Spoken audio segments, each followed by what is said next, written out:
Hi, everyone, and welcome to the very first episode of the San Diego Politics Show.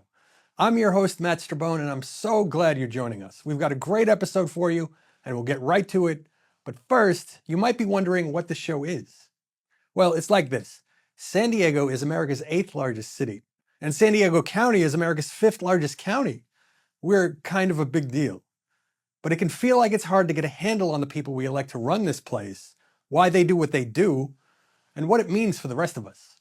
We are going to try to answer that for you every episode right here on the show. So first up today, my colleague Andrew Keatts, who also happens to be the editor of the Times of San Diego, as well as the 2025 Fantasy Football runner-up, will sit down for an in-depth interview with high-profile San Diego City Councilmember Sean Elo-Rivera. Then we'll have a good discussion about the Balboa Park parking fee controversy. And finally, to wrap things up, Andrew and I will share the first edition of our monthly local political power rankings. Stay tuned.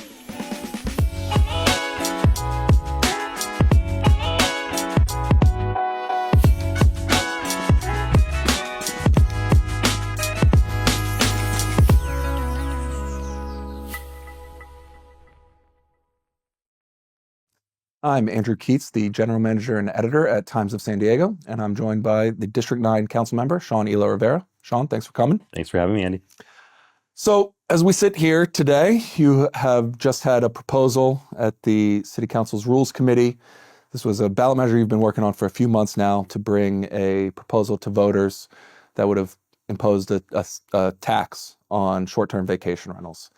And that proposal basically died before it really got off the ground, by being shot down in the Rules Committee. Tell me what, theoretically, it seems to me that this would be in the realm of revenue possibilities, one that might not get as much pushback as others. It is at least plausibly something that's going to be paid by other people, not San Diegans. Why then do you think this sort of had such a short shelf life?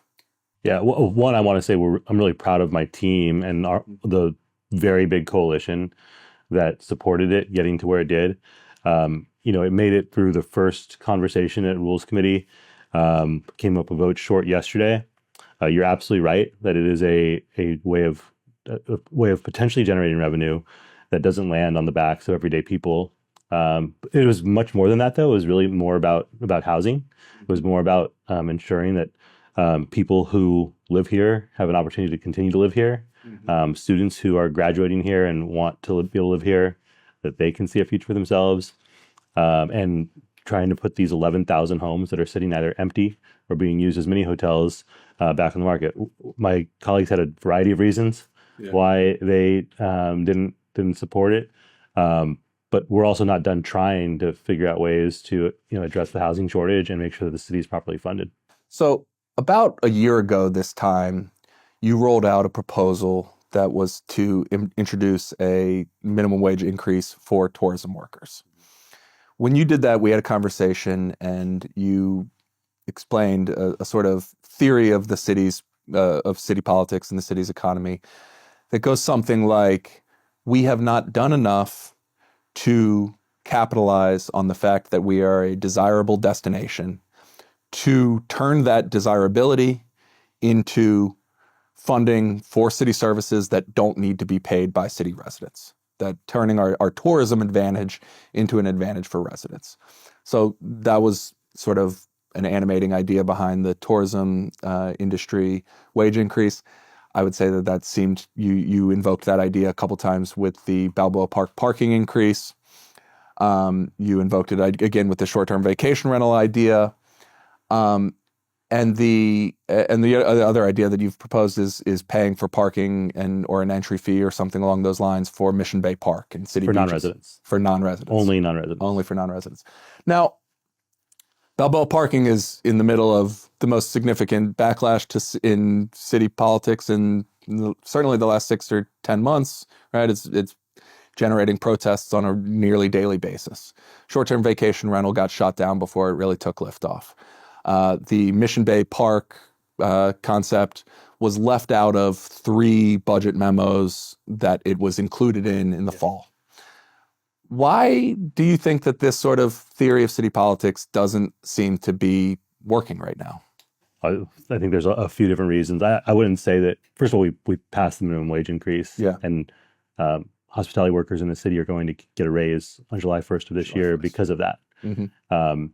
Second, the issues around the rollout of Balboa Park are unacceptable. The communication ahead of time, the inability to make the free parking easily accessible and known about. There's a variety of reasons, and I understand why. Having seen that, and then seeing the understandable frustration of community members, there's a hesitancy to do anything at that point, because the city's residents don't have faith that we'll execute well. Yeah. The general idea, though, that San Diego needs to look to the people who profit the most here and the people who visit here before we look to our own residents for additional revenue. Look, we always need to be more efficient. We always need to make sure we're not allowing dollars to go to waste. And there is a reality that has been facing the city for generations, and that is that we need to be resourced better to ensure that we can maintain, repair, and build the things that folks want. That we can have the services that folks want. And the question is, where is that going to come from? And for too long, the city did one of two things: ignored that reality, or looked to everyday people first before asking those who make the most and are here for pleasure. I'm going to keep saying, stop looking to San Diegans first and start asking visitors and the people who profit the most to pay their fair share first. Yeah. I mean, so in terms of the city being under-resourced, in your time in office, the couple of the ways that you've gone after that, which, as you said, not many people have really gone after true revenue sources, but you led the way on what became the trash fee increase.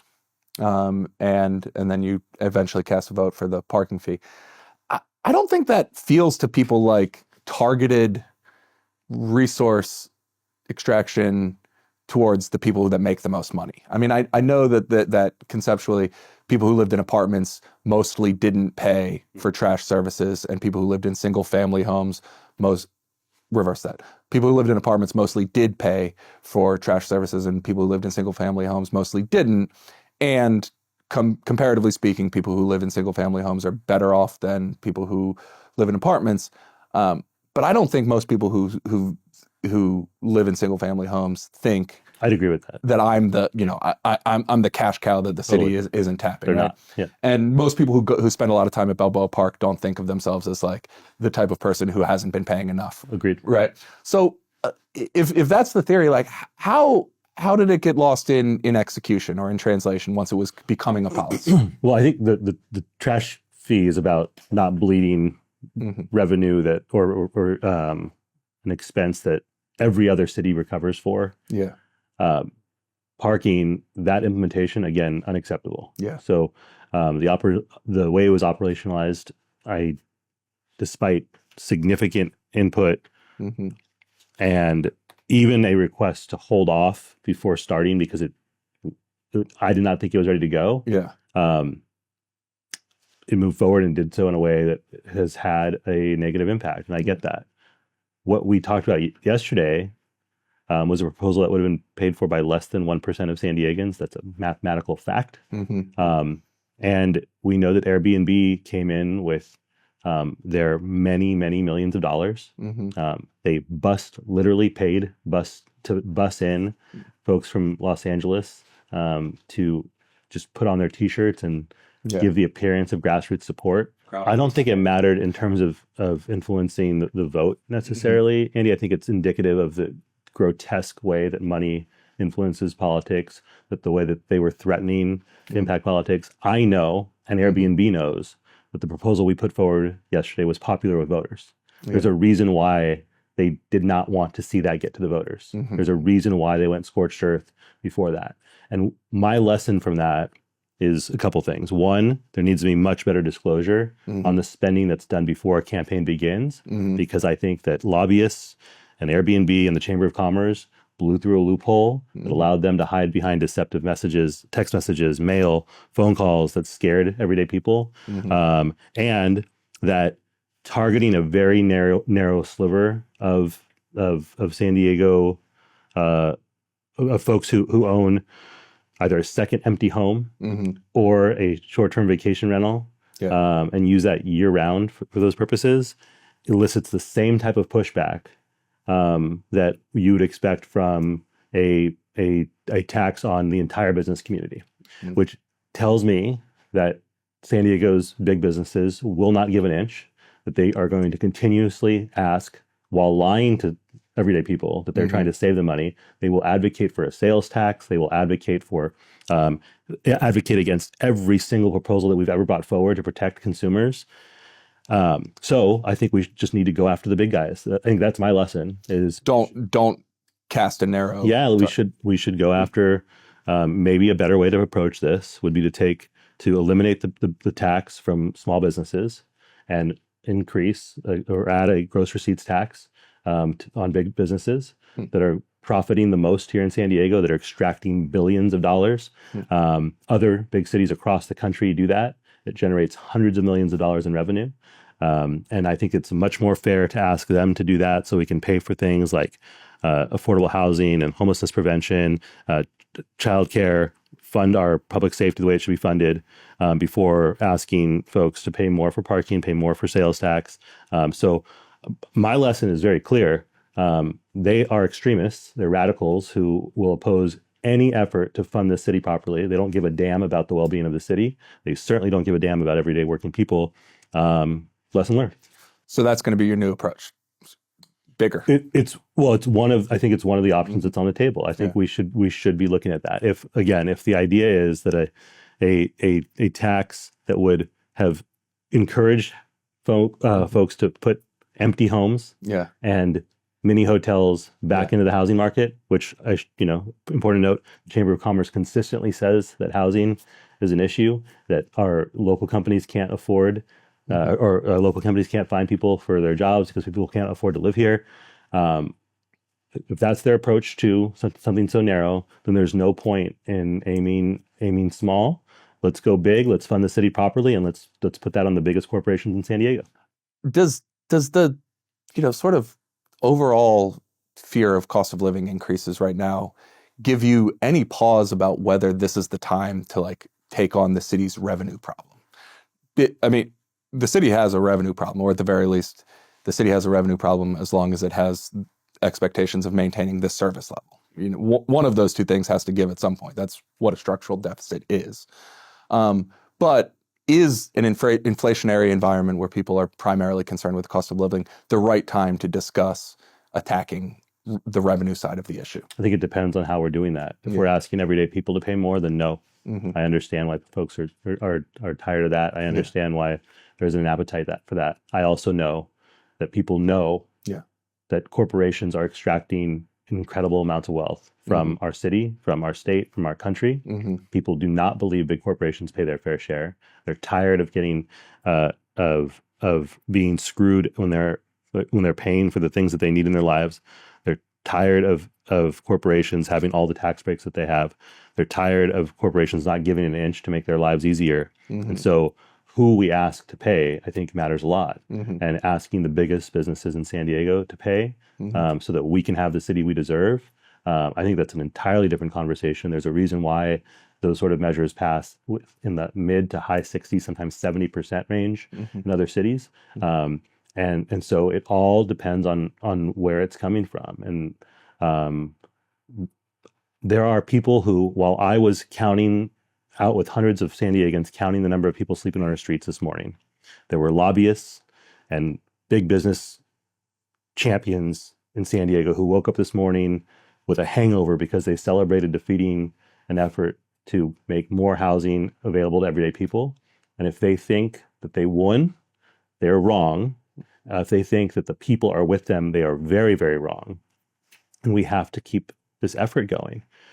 And the big lie of San Diego politics is that it doesn't take money to create the city that we want. It's how the pension crisis started. That we can have a big party, a big Republican convention here, not pay for it, rob Peter to pay Paul. It's that continuous lie. And I think it's very concerning right now that as we're in this difficult environment, we're seeing folks back away from being willing to be honest about, look, it's going to require either more revenue from somewhere, from someone, and it shouldn't be everyday people, or we're going to have to scale back services that people want. People love their libraries. People love their parks and their rec centers. They want firefighters to respond to calls. They want lifeguards on the beaches, and many people want officers on the streets. Those things don't happen by themselves. And that doesn't even get to the infrastructure backlog. Well, so last year we had a large budget deficit, and you guys mostly addressed it not by scaling back services. There were some service cuts, but generally speaking, services were not a big part of how that budget was balanced. The revenue pieces that were part of how the budget was balanced have been, the subject of most of what we've been talking about today, right? So as you go back at it, and there is still a deficit, and you're again looking at, some version of the same problem you were looking at a year ago, are you wondering whether it's time to at least demonstrate what this sort of imbalance would require if the answer was going to come from the other side of the ledger? Are you going to look at scaling back services, based on the feedback of the last year? Well, I think the math says that we're going to have to. We did make significant reductions in certain areas last year. We also used revenue to balance. I mean, have you heard any big feedback on the effect of big cuts from last year? I think what we were able to do is really kind of trim the last of the fat, and look, we have to continuously be looking to do that. And then some of what we cut back on are things that we do not see right now, but will have a cost later on. And I think that's part of the problem here is we can use the practices of the past, which says, we'll pay for the things that people see and feel on an everyday basis. We won't pay for the things that won't. That's how you end up with a multi-billion-dollar stormwater backlog. That's how you end up with sidewalks that need to be repaired and the multi-billion-dollar infrastructure backlog that we have. So we can't go down that route. And I think that this year's budget conversation is going to be a difficult one. And we're going to have to really even dig deeper with the community to understand what is most valued. And then I think an important part for us is articulating what are we actually trying to deliver for people? Because I don't think that as a city as a whole, we've done a good job of doing that. If we scale something back, is it in the effort to deliver better only and deal with the reality that we may not be able to deliver as much? This is going to be a difficult budget conversation. And whatever revenue may be coming isn't coming overnight, and it's not going to bail us out of that. I am eyes wide open about that. What I also know, though, is that this city can be better resourced, and it needs to be better resourced, and it can be better resourced from people who have the most. We'll end it there. Sean, thanks for coming. Thank you, Andy.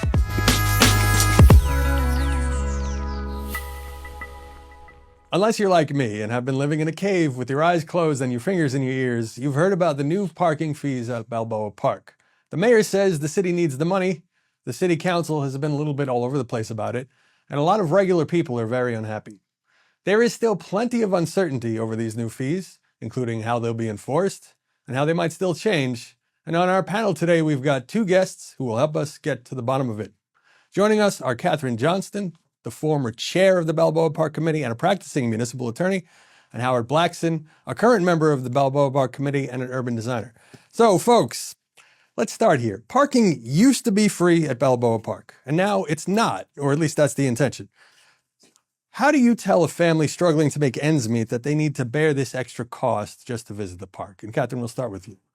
I'll first say that this wasn't my proposal, and so I'll speak to it as best I can. But I did want to first clarify that there is still free parking in the park in Inspiration Point for up to 3 hours. So, and there are trams available for folks who can park in Inspiration Point and use the shuttle service to get to the main Central Mesa Park. What I would say is I understand that there are a lot of San Diegans who go to the park on a regular basis.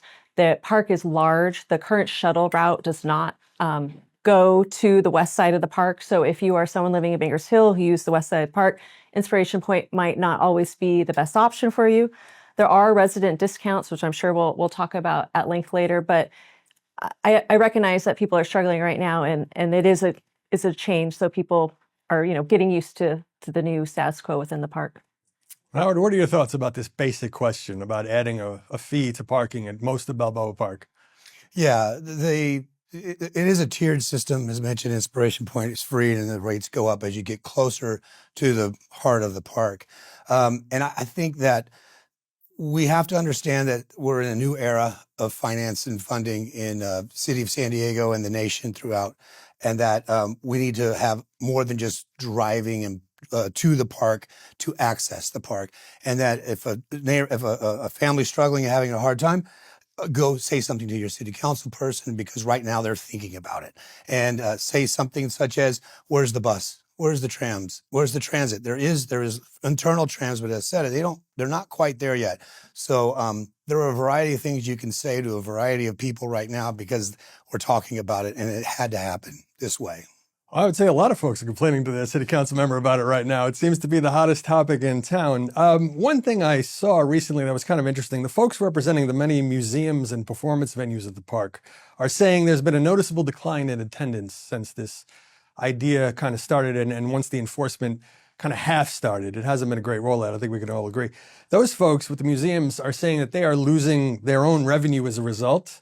So how do we address their concerns? Howard, let's start with you this time.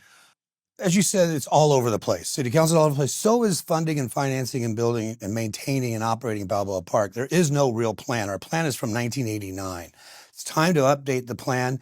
It's time to figure out what our priorities are, because the city really only leases the buildings for cheap, but the institutions have to maintain them and operate them, and that takes most of the money than able to spend on programs. So right now we need to coordinate this variety of funding sources that are out there and have a plan for what we're going to do, and it's time to do that. So for those folks with the museums specifically, is the argument, you're going to get a share of these parking fees, or like what's the how do you address their concerns that there's been a climb down of revenue because fewer people have been willing to come to the park because of the parking fees? Unfortunately, the fees are going to go into the general fund. And that's a new age parking district. It's not the way parking districts have been done in the past, where the fees stayed within the parking district area, such as at North Park and downtown.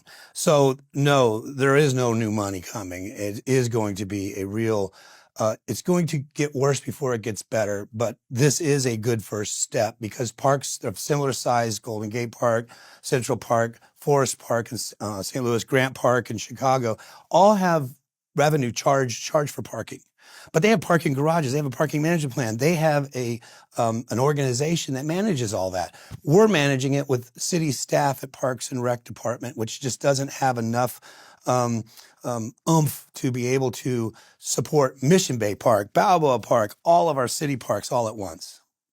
Seems like we have an issue of both revenue and availability in terms of staff, but it kind of feels like a chicken and egg problem with some of these constant issues we see at the city of San Diego, and this is another one. Katherine, I want to get your thoughts on one thing.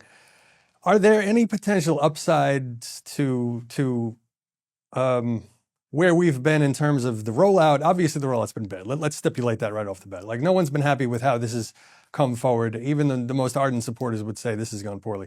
But if the implementation could be professionalized and upscaled a bit, what are the potential benefits of a program like this coming into effect? Like long term, how could this potentially benefit the city of San Diego?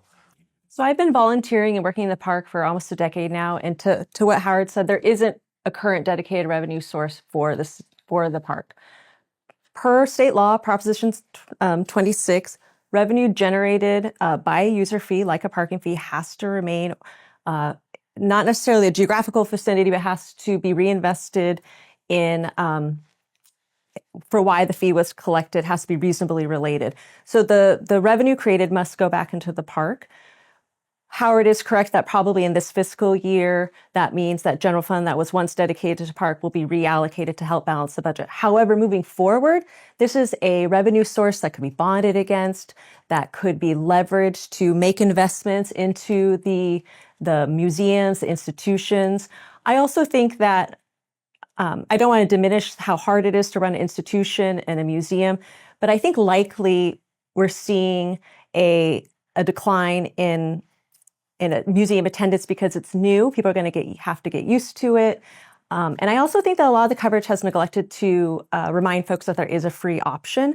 And I think there's options to include free options all day at the perimeter of the park and then charge a premium rate for up close. If for folks familiar with Balboa Park, you have lots that are really close, like Alcazar lot.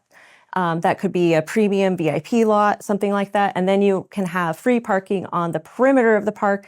And the benefit of that is then you can improve circulation in the central park, create a more friendly visitor experience. It would be better for pedestrians. If you go to Balboa Park, you know that on a Saturday morning, there's a line of cars going through the Plaza de Panama. Imagine a system where behavior changes, where you don't have that congestion right at the middle of the park and you have a really improved visitor experience.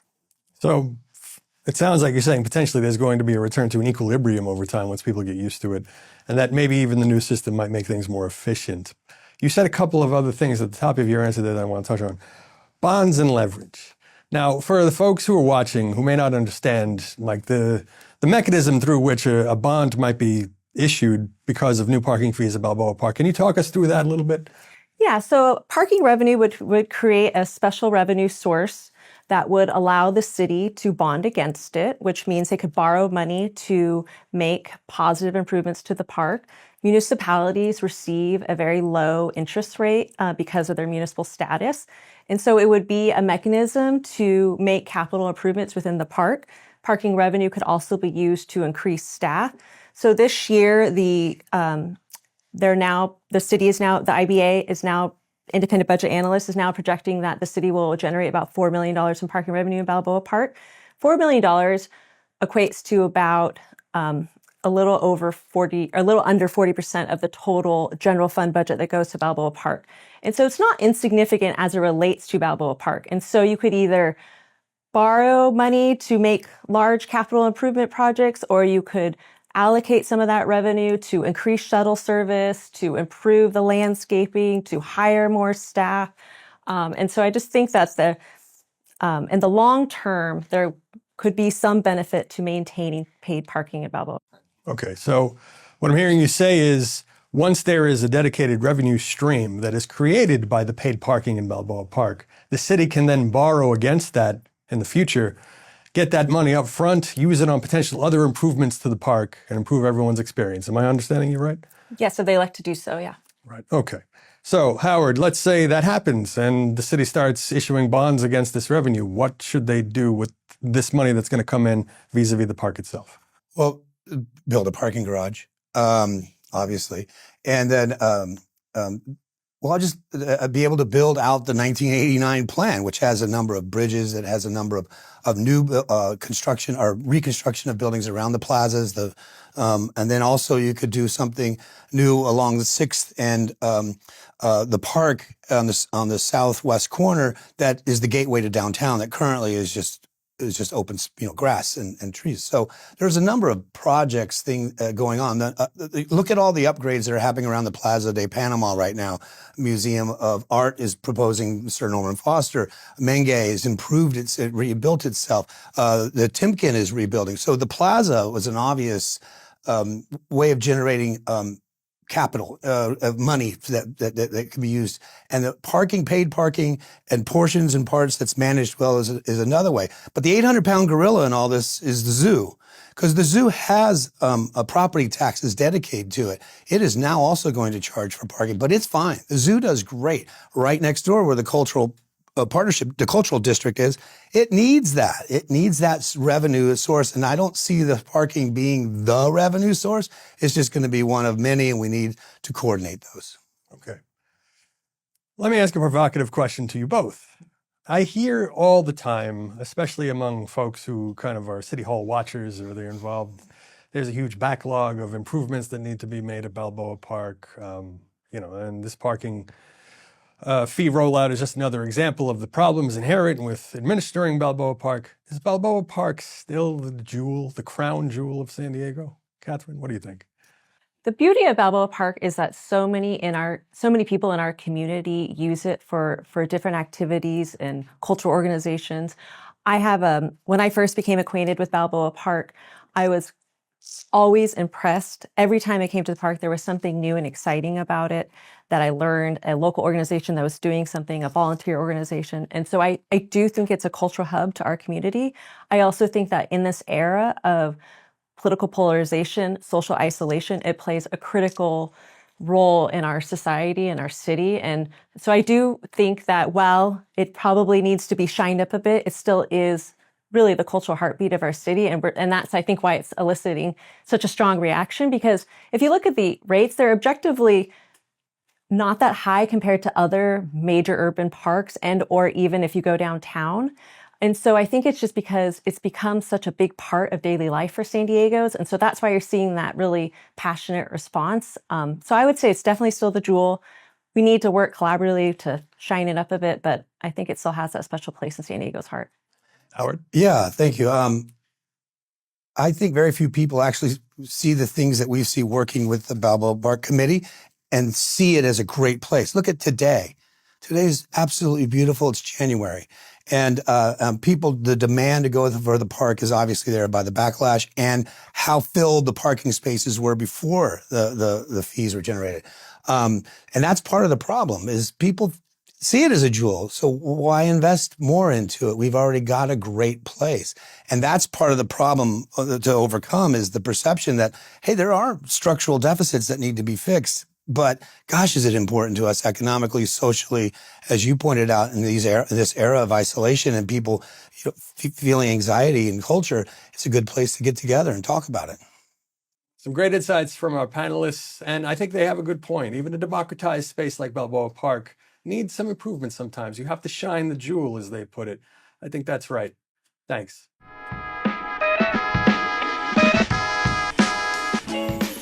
I'm back with Andy, and we are going to try something here today that we hope will be a monthly endeavor for us. That is local political power rankings. We're going to count down for our top 3 this month. Andy, why don't you kick us off at number 3? Number 3 is easy. That is Matt Strabone, somehow La Mesa City Treasurer, got his own TV show this week. My grandmother must have been on the voting panel this month. Number 2, former mayor of San Diego and current head of the Lincoln Club, Kevin Faulconer, who pulled off quite the trick. He presented himself as the face of the anti-Balboa Park parking fee movement. Just a few years ago, he proposed parking fees at Balboa Park. Quite a trick indeed. All right, and number 1, we've got somebody who's trying to do something that doesn't happen often. That's turn a political career in San Diego into a statewide launching pad. We've got Richard Barrera. He's running to be the state superintendent of education and got the California Teachers Commission's endorsement in that effort. But that's not the only thing he did this week. He also was part of the San Diego School Board that approved some 3,000 teacher workforce housing units.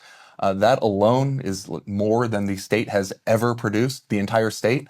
This is just the San Diego Unified District would do that on a number of sites, including 1,500 units on their University Heights district headquarters site. Now, he had a good month. And if you are unhappy with any of these rankings, make sure you send an email to andrewk@timesofsandiego.com. I'm sure Andy will be happy to hear from you. Before we continue, we would both like to give a quick shout out to our old friend, Gene Cubison, the local legend and longtime reporter at NBC San Diego, who was the inspiration for this show. Gene, hope you're doing great. And I think that'll do it for this very first episode of the San Diego Politics Show. We're so glad you invited us onto your screens for this, and we hope you come back real soon. Until next time, look after one another and be kind.